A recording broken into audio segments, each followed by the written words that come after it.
They're playing basketball. We love that basketball. Olá, amigos ouvintes, sejam todos bem-vindos a mais um programa semanal, o Brasquete, que traz as novidades da NBA essa semana após o All-Star Weekend. Nosso programa de número 42, eu, Pedro Bial, estou acompanhado aqui do nosso amigo Ângelo. Fala, Ângelo. Salve, Pedrão. Salve todos os ouvintes do Brasquete. É um prazer estar participando depois de uma curta ausência no podcast. E o meu destaque para o podcast dessa semana é que, apesar de ter sido uma semana parada na NBA, um escândalo completamente trágico abalou a estrutura da liga, envolvendo a equipe do Dallas Mavericks. E é realmente lamentável.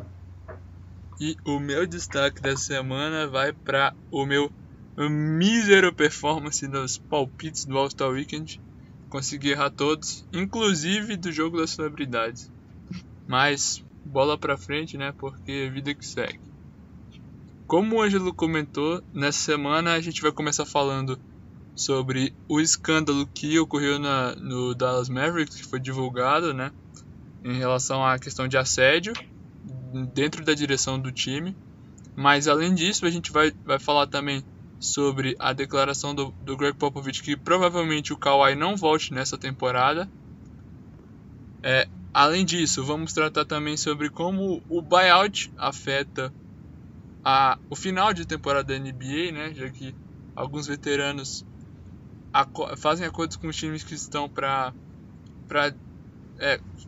reduzirem o contrato, acabarem o contrato ali e poderem assinar com times que teoricamente vão brigar pelo topo. E no Big Apple Moment a gente vai falar sobre a mudança na rotação que o Jeff Hornacek prometeu e agora cumpriu, né? De deixar os armadores mais novos agora terem espaço no time. More troubling than that is the Sports Illustrated report entitled A Real-Life Animal House, which paints the Mavs organization as having a culture of sexual harassment where inappropriate conduct was commonplace. Então, para começar, Ângelo, a gente vai falar primeiro sobre essa triste situação que veio à tona agora no Dallas Mavericks, né? Só para quem não estava inteirado, né? É um escândalo que, do sentido, né? Foi provavelmente o maior que já aconteceu na NBA, né? Que é em relação à questão de assédio sexual dentro de times, né? Então, a situação ocorreu com o Dallas Mavericks, em que o principal envolvido, né, na situação é o CEO que era, né, no caso, CEO e presidente do time, o chamado Terdema Ussery, e que várias funcionárias que trabalharam no Dallas Mavericks na questão da direção do time mesmo. Então a gente pode botar nesse bolo aí secretárias, pessoas diretoras, né, de marketing, todo mundo envolvido em diretoria, tanto pessoas de alto escalão quanto de baixo escalão, e muitas vieram a alegar a questão dos abusos que o Terdema Ussery cometia, e que é uma situação que aparentemente começou de forma isolada por ele, mas que infelizmente se alastrou para o resto da equipe. Então muitas relataram que era praticamente um inferno trabalhar onde estavam, porque a situação se descontrolou de uma maneira que praticamente todas as pessoas do sexo masculino da organização estavam passando dos limites em relação a essa questão de assédio sexual. Não só assédio sexual, assim, como questão de declaração, manchando a imagem das funcionárias, falando assim, coisas que não são adequadas para o âmbito de trabalho, né?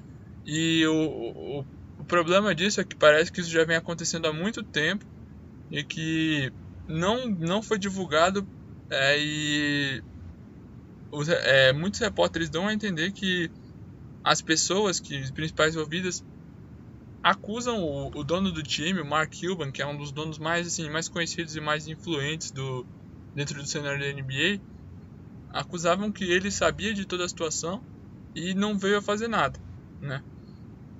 Então, Ângelo, deu uma rápida explanação, mas complemente aí pra gente, né, sobre essa triste situação que veio à tona e infelizmente demorou bastante tempo para vir à tona. Olha, Pedrão, ouvintes do Brasquete, o curioso é que justamente a matéria foi uma matéria de destaque essa semana na Sports Illustrated, que é uma agência nos Estados Unidos quando se trata de esporte, e o John Wertheim e a Jessica Luther, eles assinaram a matéria e eles entrevistaram anonimamente várias funcionárias que participavam do staff da equipe do Dallas Mavericks nesse período de tempo, e é bem como você disse, o diretor da equipe na época, o executivo, o Zary, ele acabou se afastando da equipe do Dallas, e em 2015 ele assumiu um cargo alto de diretor na Under Armour, e ele foi demitido 2 meses depois, de maneira anônima da empresa. Eles não quiseram revelar, mas a empresa disse na época que era um assunto que tinha que ser tratado com seriedade e um assunto interno. E nos dias atuais, quando eles foram conversar com a Under Armour, os repórteres, eles descobriram que se tratava também já do longo histórico desse profissional na questão do abuso, do assédio sexual. E o curioso é que a organização do Dallas Mavericks parecia totalmente corrompida. Até o repórter oficial que produzia os conteúdos de multimídia para as redes sociais e para todo o site da equipe Dallas, o nome dele é Earl K. Snead, ele já foi preso e também possui várias acusações de violência doméstica. Nos últimos dias ele acabou sendo suspenso por causa do histórico de abusos, só que ele já tinha recebido denúncias contra próprios funcionários do time. E o curioso é que as funcionárias limitam justamente a alta cúpula do Dallas essa questão do assédio, e dizem que é uma questão muito estrutural. O Mark Cuban viu que eram pessoas competentes de trabalho, os cretinos estavam fazendo isso. Então ele preferiu acobertar essa situação, já que muito provavelmente nesse período, o Dallas Mavericks foi o período que acabou sendo campeão da liga. Então eram pessoas competentes, mas eram pessoas com essas características misóginas e totalmente deploráveis. E uma das funcionárias, ela diz mesmo que ela se sentia num zoológico dentro do ambiente de trabalho no Dallas. Ela não tinha respeito nenhum e ela sofria com diversos tipos de... Ela chamou o ambiente de totalmente insalubre. Então, a gente pode observar que isso acabou. Os jogadores do Dallas nesse período não foram incluídos nas acusações. Uma própria entrevistada disse que era uma relação completamente normal. E o Mark Cuban, ele anunciou que o Mavericks já impõe em prática um plano de combate à prática machista dentro da organização, mas tarde demais, né? Porque várias fontes apontam que ele sabia do que estava acontecendo e ele preferiu negligenciar isso a, entre aspas, competência profissional, né? Porque todo mundo sabe que qualquer ambiente de trabalho, as mulheres têm que ser aceitas e têm que ter a capacidade de conseguir desenvolver o trabalho delas com o espaço necessário, sem acabar sendo afligida. E isso é muito curioso, vai ser curioso ver o que a NBA vai tomar de providência em relação a isso, porque no âmbito da inclusão social e no âmbito de trazer mais diversidade para a liga, a NBA, desde que o Adam Silver assumiu, tem tomado alguns passos importantes, como o All-Star Game, não sei de qual ano, iria acontecer na Carolina do Norte. Mas devido à aprovação de uma lei anti-LGBT, a NBA acabou tirando o All-Star Game da Carolina do Norte e movendo ele para outra localização, que foi um passo que mostra um pouco essa direção da liga. Então vai ser curioso. A NBA já está de olho no Mark Cuban, já atuou essa semana em $600 mil, porque ele se diz favorável ao tanque do Dallas Mavericks, ele falou que ia ver a equipe perder. E é curioso porque ele é apontado em diversas fontes que ele foi conivente com todo esse esquema. Então é esperado que... Não digo que a NBA vá atrás de punir os outros as outras pessoas, porque são necessários vários outros esclarecimentos e é outra esfera que pode julgar. Mas é curioso ver como é que a NBA vai agir, e é importante esse fato vir à tona, porque a gente sabe que no ambiente esportivo, às vezes, eles acabam sendo discriminadas e tendo as suas competências postas em xeque simplesmente pela questão do... Realmente, Ângelo, a gente até resolveu começar o programa com esse tema, porque é muito complicado, realmente merece destaque, não é uma coisa que pode acontecer de maneira nenhuma. E, bem, a gente espera que a NBA tome medidas, o time já tomou medidas, assim, em questão de demitir as pessoas responsáveis, mas mais do que isso, que elas respondam processos pelo que fizeram. E é sempre importante fiscalizar esse tipo de coisa, porque isso não só mancha a imagem da liga, como, é claro, nenhuma mulher deve passar por esse tipo de situação no seu ambiente de trabalho, e nem em nenhum lugar, né? Então, enfim. More troubling than that is the Sports Illustrated report entitled A Real-Life Animal House, which paints the Mavs organization as having a culture of sexual harassment where inappropriate conduct was commonplace. Sigamos agora para o nosso próximo assunto, que é a questão do Pop vir a público dizer que o Kawhi provavelmente não volte essa temporada. A gente falou algumas vezes nessa temporada já sobre o Kawhi, né? A primeira delas foi que ele voltaria a jogar, fez alguns jogos, aí o Spurs botou ele no que chamou-se de... Qual é o nome, Ângelo? Que era a questão da lesão? A administração de lesão. Isso. O Spurs usou esse termo para dizer que ele voltaria aos poucos, né? Mas, enfim, o que mostrou-se foi que realmente ele não estava 100% para voltar. E com isso, agora o jogador pode perder o resto da temporada. A gente também já falou que o Kawhi poderia estar insatisfeito com a situação a ponto de pedir para ser trocado, né? Então, é uma perda... Assim, quão grande é a perda do Kawhi pro Spurs, o Ângelo? Olha, Pedrão, eu acho que principalmente, né, quando a gente viu nessas últimas temporadas... Na última temporada, a gente viu que o Spurs estava saindo um pouco daquela questão do jogo coletivo e se focando muito no Kawhi. E a gente pode observar que isso afetou até o LaMarcus Aldridge de uma forma bem pesada, porque ele fez uma temporada muito ruim para os padrões dele. E essa temporada ele acabou conseguindo se recuperar de toda essa questão de como ele estava, o estilo de jogo, sabe? Ele já voltou a ter médias maiores, mas a gente consegue observar que o Kawhi jogou 9 jogos essa temporada e ele foi uma parte que ele jogou bons jogos, e é aquela coisa, a relação dele com o Spurs está desgastada. Então o Spurs provavelmente ele poderia ter condições de jogo, mas o Spurs preferiu não desgastar mais as coisas e não precipitar uma volta dele, porque a primeiro retorno dele para esses 9 jogos que ele fez pareceu bem precipitado, principalmente que ele foi poupado em alguns jogos pela novo termo, administração de lesão.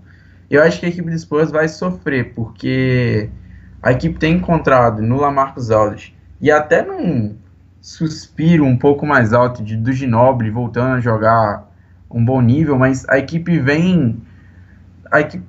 é um período que eu já vejo como o Spurs vai ter que se reformular. A equipe apresenta bons talentos como o Murray, como o Forbes, como o Kyle Anderson, mas nenhum deles parece despontar com muito brilhantismo. Então a equipe está uma equipe envelhecida, e essa questão do Kawhi, ele estava agindo já não naquele espírito coletivo do Spurs, ele já estava chamando a responsabilidade como as outras equipes fazem com os seus franchise players, dar um volume de jogo maior para ele. Então eu acho que o Spurs pode ser muito prejudicado nessa caminhada. A equipe está colada no Minnesota Timberwolves e no Oklahoma City Thunder na tabela, e não me surpreenderia o Spurs cair um pouco. Mas longe de perder playoffs, a equipe é uma equipe super qualificada, frequenta playoffs em temporadas consecutivas já há mais de 10 anos. Então, é aquela coisa, o Spurs já não tinha, ao meu ver, mesmo com o Kawhi, pompa para poder brigar com um super time como o Golden State. Só que a gente sabe do bom trabalho que o Pop sempre faz, o trabalho de renovação. Então, e de rotação da equipe. E a gente vê isso com o passo à frente que o Patty Mills está tomando na sua carreira, por exemplo, que foi receber um contrato maior e receber mais tempo de jogo. Então, eu acredito que o Kawhi vai fazer muita falta e vai fazer com que a equipe do Spurs não dispute tão pau a pau assim com as outras equipes. Mas a gente já pode ver isso na questão da distribuição de minutos da rotação da equipe. 12 jogadores da equipe jogam em média mais de 15 minutos essa temporada. Bertans, Murray, Ginobili, Park, Forbes, Gay, Leonard, Mills, Gasol, Green, Kyle Anderson e o LaMarcus Aldridge. Ou seja, a equipe continua dando essa amplitude de rotação, mas a gente sabe que na hora da onça beber água mesmo, vai fazer falta para o Spurs um jogador do calibre do Kawhi, apesar do LaMarcus Aldridge ter sido All-Star com muitíssimos méritos. Bom, do meu ponto de vista, eu não sei, talvez para essa temporada eu acho que até o time não vai sofrer, porque tá jogando desde o começo sem ele, né? Óbvio que a adição do Kawhi seria muito boa, e como o sistema do Spurs é muito bem montado pelo Pop, você não precisa ajustar grandes coisas para botar ou tirar um jogador novo na rotação. Mas eu acho que com a adição dele, o time mesmo assim não teria gás para brigar frente a frente com o Golden State e o Houston. E bem, assim, deixa ele se tratar, né? Então, deixa ele recuperar 100% e voltar na próxima temporada. Eu acho que é válido. E só uma atitude de curiosidade mesmo, né? Com a participação do LaMarcus Aldridge no último All-Star Game desse final de semana, o Spurs é a franquia que atualmente tem mais participações consecutivas no All-Star, né? Pelo menos um jogador. Então, já são 20 temporadas tendo um jogador no All-Star, que é uma marca muito, muito sensacional, né? Porque mudou o cara, o cara do Spurs já foi o Tim Duncan, já foi o Kawhi, essa temporada está sendo o Aldridge, e, bem, o time continua jogando, mesmo quando perde um cara importante. É aquela coisa, né, Pedrão? O Spurs é um exemplo de administração, de gestão já faz muito tempo. E é uma prova de que na NBA, principalmente a gente que acompanha o Knicks mais de perto, a gente vê, o dinheiro não é tudo. Então, é curioso e é importante a gente ter uma equipe como o Spurs que mostra vários exemplos positivos. Por exemplo, o exemplo da Beck, que se tornou a primeira mulher a ser assistente técnica na liga, e foi no San Antonio Spurs, ou seja, a equipe manteve um altíssimo nível, que é a prova de que o Spurs é exemplo de inovação e de excelência. E agora mesmo que o Pop passe a integrar como técnico da seleção americana, né, eu tenho certeza que ele já deixou muito bem preparado ali para um sucessor dele manter esse ótimo trabalho que ele vinha tendo à frente do time. More troubling than that is the Sports Illustrated report entitled A Real-Life Animal House, which paints the Mavs organization as having a culture of sexual harassment where inappropriate conduct was commonplace. E, bem, passamos agora, né, para falar sobre a questão dos buyouts, né, que o buyout é quando um jogador ele está em um time e ele deseja se transferir para outro, né, sem haver a troca de jogadores, ou mesmo por uma pick. Então, ele negocia com o time que ele está atualmente, e aí existem algumas regras para que isso seja feito, não é ao aléu, né? Então, tem algumas regras, mas assim, enfim, o jogador negocia com o time, que pode parcelar o pagamento do contrato que ele tinha, enfim, existem várias maneiras de fazer isso. o fato é que o jogador rescinde esse contrato de maneira amigável, né? E fica disponível no mercado para assinar com qualquer outro time, a partir do momento que ele deixa o seu time. Isso é um artifício muito usado por alguns jogadores que, principalmente mais veteranos, né, que estão, sei lá, no seu último ano de contrato, ou então, mesmo não estando no último ano de contrato, estão num time que não vai ter muita chance de brigar e eles querem ainda buscar mais um título. É um artifício que vem sendo usado nos últimos anos. E também está sendo uma boa oportunidade para os times que estão lá em cima adicionarem um último suspiro para eles, né? Para eles poderem adicionar um jogador cascudo que vai agregar ao time e por um salário curto, baixo, né? Já que ele vai assinar só pelo final da temporada, então ele assina por um salário mínimo que fica ali na casa de um pouquinho mais de 1 milhão, né? No cenário atual. E, bem, ele joga, vai ser a tentativa dele de uma temporada ganhar esse título que ele está buscando.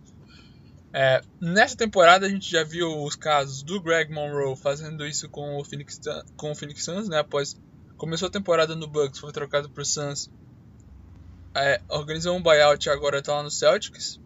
A gente viu agora mais recentemente o caso do Joe Johnson também, que estava no Utah Jazz, foi trocado pro Kings. De novo, organizou um buyout com o Sacramento e agora assinou com o Houston Rockets, né? O Rose não é buyout, mas também entra nessa questão de dispensado, vai receber um salário nessa faixa também. Tem vários jogadores, né? E aí o Rose, um pouquinho antes do All-Star Weekend, ele acabou deixando o Cavaliers, né? No caso, o Jazz, né, já que ele foi trocado. E até agora ainda não assinou com o time, mas dizem que o Wolves pode estar interessado nele. E os dois principais jogadores que se fala que talvez possam ainda estar nessa situação são o Joakim Noah, né, com o New York Knicks, e o Vince Carter, que está lá no Sacramento, né. O Vince Carter fala principalmente para o possível retorno dele ao Raptors, né, que é o time assim, que ele teve o seu auge, né, que teve mais sucesso, e agora que está realmente com um time forte para brigar, ele podia ser uma peça ali que ajudaria muito o time.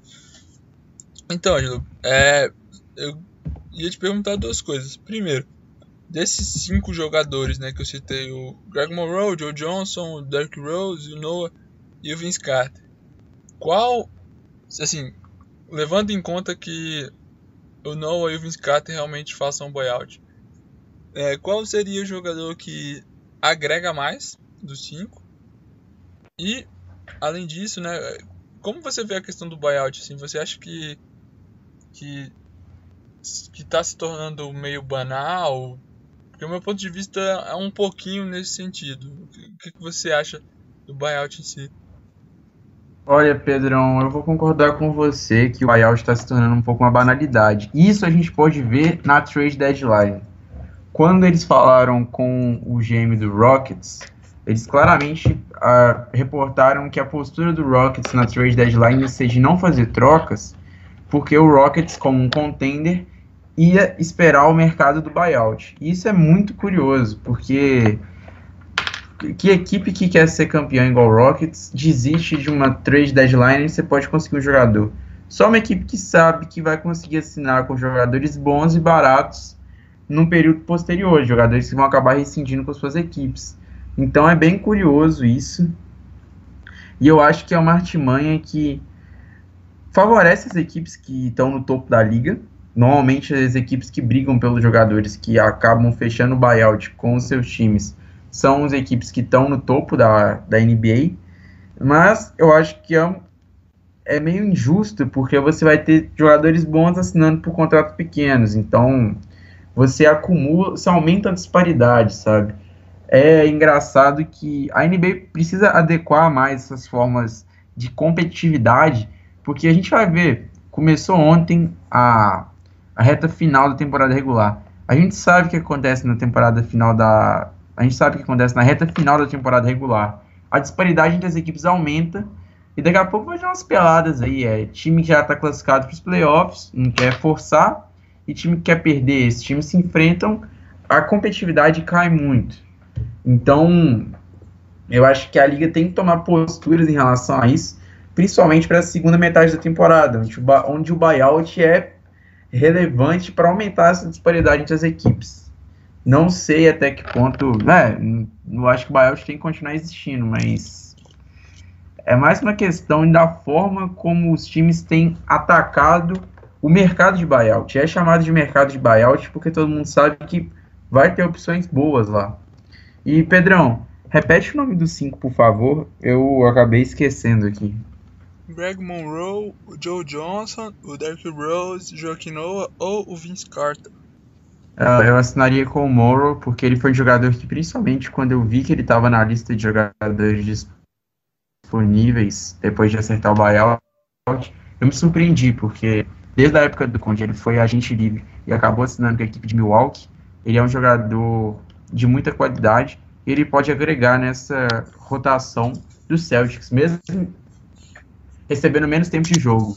E é muito curioso, e o mercado de buyout se tornou tão forte que o Monroe recusou a oportunidade de ser titular no New Orleans Pelicans para receber menos tempo de jogo no Boston Celtics. Ou seja, a NBA criou um mecanismo de fortalecimento das chamadas, não panelas, eu acho esdrúxulo falar panelas, mas as equipes são fortes, ficam mais fortes, e que esse mercado dá perda de competitividade. Ângelo, eu entendo, mas assim, por outro lado, eu vejo que é difícil tentar corrigir isso. Uma saída que eu vejo é que a liga podia afrouxar um pouco no quesito para os times, né? Porque na maioria dos casos, quando se acerta um buyout, a questão do salário do jogador ainda continua contando no cap do time, né? Então, talvez como é difícil você impedir que um jogador se desvincule do time, talvez você desse a contrapartida do time de amenizar um pouco a situação no cap, né? Mas não sei, talvez seja uma situação a ser pensada. O fato é que pode ser que em pouco tempo isso se torne pior do que está hoje e a liga realmente tenha que mexer forte nisso.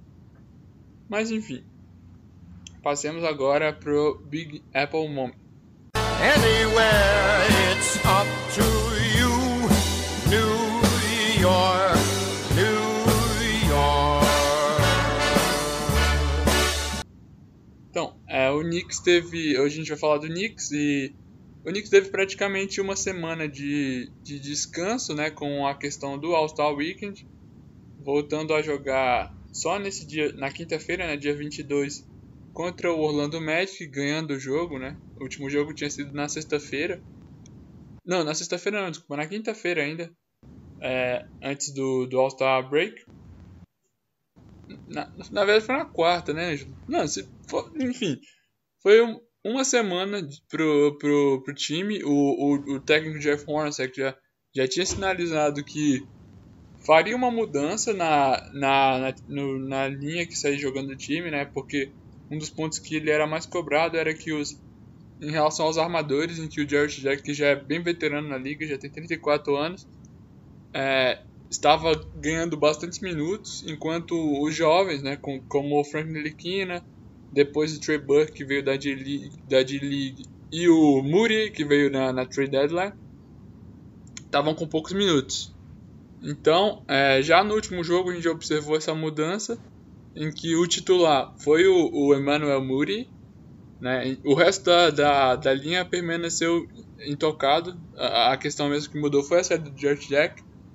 O Moody foi o escolhido para sair jogando, e do banco, e o Jack nem veio do banco, né? Quem veio do banco para fazer a posição 1 e 2, né, no caso, foi o Frank e o Trey Burke. Sendo que os três jogadores tiveram mais de 20 minutos em quadra, né? Cada um assim, teve mais de 20 minutos. E o que você achou, Ângelo, da mudança promovida? Para mim foi bem acertada, né? Ah, Pedrão, eu acho que o Jeff já estava com a corda no pescoço, justamente porque ele precisava fazer alguma coisa, algum movimento para poder chacoalhar essa equipe do Knicks, que perdeu o rumo nos últimos jogos. E, eu gosto de Jared Jack, mas grande parte da torcida acabava se irritando um pouco, porque claramente ele não é um armador do calibre do Knicks, né? Apesar veteraníssimo já. E eu também queria ver o Frank e o Moody aí jogar mais tempo. Eu tinha preferência que o Frank ocupasse a posição titular, mas se olhar o box score do jogo de ontem contra o Magic, o Frank jogou mais minutos que o Moody. Então a coisa tá bem dividida, sabe? E a gente vê que o Burke também conseguiu bastante minutos. Frank, Moody e o Burke jogaram acima de 20 minutos ontem, os três. Isso é muito importante, porque são jogadores que o Knicks precisa fazer esse vestibular mesmo nesses jogos que restam da temporada, já que a coisa já está mais para lá do que para cá. Então, eu acredito que é um movimento acertado e foi um movimento mais de pressão, ao meu ver, do que eu acho que o Jeff Hornacek, ele já tinha dito que não via o Frank com capacidade no momento de ser titular, então ele preferiu priorizar a titularidade para o Moody, que já está no seu terceiro ano de liga, mas eu acredito que ele não ia fazer essa movimentação, mas como ele está com a corda no pescoço, ele quis salvar um pouco também. O que importa agora é dar tempo para essa molecada, deixá-la jogar, que a temporada do Knicks já foi pro ralo já.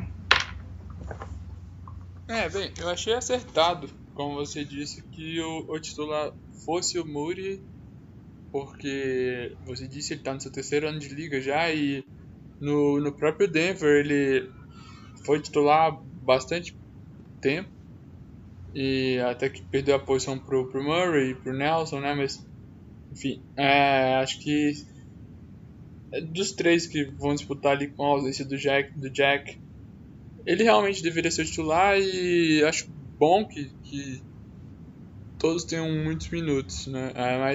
Enfim, acho que como só teve um jogo, não dá nem pra criticar ou então elogiar qualquer um dos três, né? Com os novos minutos, porque pode ter sido ocasional a performance. Porque ontem, né, no caso, na quinta-feira, o Buck jogou muito bem, fez mais de 20 pontos. Enquanto o Frank, mesmo tendo os minutos, talvez manteve a boa defesa, mas é o que a principal crítica a ele, né, a questão do ataque também ainda não fluiu muito bem. Mas enfim, esse final de temporada em que o Knicks já não tem muita expectativa de mais nada, exatamente para isso, para você testar os caras. Jogadores que venham do banco podem vir a ganhar mais minutos agora, não nessa questão da armação, porque esses três jogadores são bem jovens, então talvez jogadores como o Cornette, o Dodson, o próprio Troy Williams, que foi um jogador que o Knicks assinou agora, desfrutem de mais tempo, né? Em compensação, jogadores como o Lance Thomas venham a perder minutos, que é natural, né? E, enfim, agora, Ângelo, acho que a gente não tinha comentado para falar sobre isso, mas enfim, a temporada tá acabando aí, Knicks não é difícil chegar aos playoffs, mas ao mesmo tempo é muito difícil que o time fique ruim o bastante para buscar uma ótima posição no draft, né? No caso, assim, uma posição, digamos, entre as 5 primeiras. O que você acha? O time realmente deve, quem sabe, entregar jogos como o Mark Cuban pediu pro Mavericks, ou realmente deve tentar ganhar? Pedro, eu acho que essa mudança que o Jeff fez no time titular e ela tá dando espaço para caras que estão famintos por mostrar o seu espaço e toda aquela coisa, vai fazer naturalmente quando o Knicks pega essas equipes que estão mais molengas, igual o Magic estava, já querendo perder, o Knicks acaba vencendo jogos, mas a tendência é que o Knicks faça aquilo que ele se propôs desde o começo da temporada. Vamos competir, vamos jogar, e o que tiver que ser, vai ser. Mas vai ter tabela difícil no meio do caminho, sequência agora com o Boston Celtics e com o Warriors. 2 jogos pedreira. Então, eu acredito que o Knicks deve continuar competindo e tentando arranjar espaços, mas sem essa coisa de perder de propósito. O Knicks está perdendo jogos porque é um time fraco. Infelizmente é a realidade, mas continuar competindo, tem jogos ainda, tem coisas importantes para se analisar. E só um milagre colocar o Knicks na posição de playoffs, tá? 7 jogos atrás do Miami Heat, praticamente impossível. Então competir, conseguir o máximo de espaço, mas a distância para as equipes do tanque também já prova que, mesmo se perder de propósito, não deve fazer muita coisa. O Knicks deve acabar perdendo naturalmente pelo enfraquecimento da equipe. E é um fim de temporada frustrante, principalmente pela lesão do Porzingis. O Knicks parece arrasado e tem muitas coisas para se pensar. O corpo técnico do Knicks seria com Jeff Hornacek. Balança e ninguém sabe para onde vai. Não sabe se ele vai ficar. Tem a questão do Noah para ser resolvido. O atrito dele com o Jeff Hornacek foi muito sério. Tem a questão também do Enes Kanter da opt-in, da opt-out, do player option que ele tem no contrato. Então, o Knicks tem questões chave. Renovação de Michael Beasley. Troca ou não, agora manter ou não o Kyle Quinn, que tem sido muito disputado. O que vai fazer com o contrato do Courtney Lee. Ou seja, o Knicks tem várias pendências que fazem com que a equipe só vai competir no final da temporada. Eu acredito num tanque generalizado do Knicks. Eu acho que, sinceramente, deve-se tentar ganhar esses jogos, né? Vai dar um gás pra molecada para a próxima temporada. E, enfim, na loteria ali, estando na 8ª, 9ª posição, ou estando na 13ª, digamos que é praticamente a mesma história, porque a partir desse momento você deixa de pensar realmente no potencial, no talento do jogador e realmente numa posição em que o seu time precisa.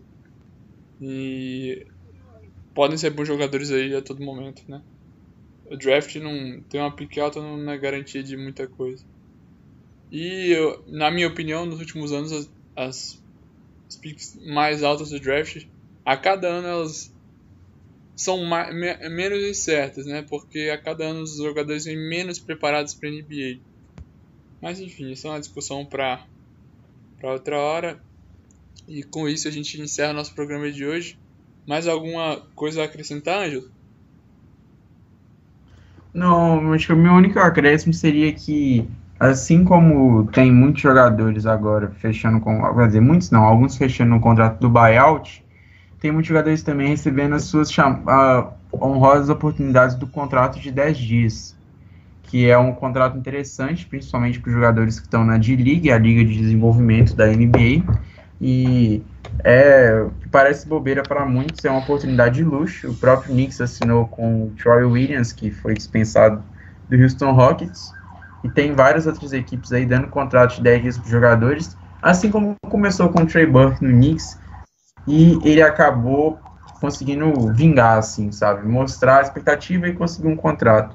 Ou seja, parece tem que ver essa final de temporada, onde as coisas já parecem mais de um ponto de vista de explorador, sabe? Ver os jogos bons, as equipes já começam a se estudar para os playoffs, e algumas sem nenhum interesse para a temporada. A gente vai explicar quando estiver mais próximo do draft, que esse vai ser o último ano do modelo assim, quando as equipes vão para a loteria, elas têm uma primeira escolha.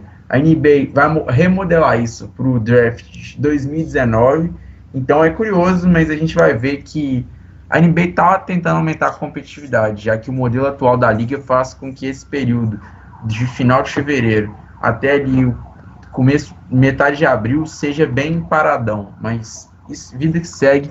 Obrigado a todos os ouvintes do Brascast e obrigado ao Pedrão também. Um abraço.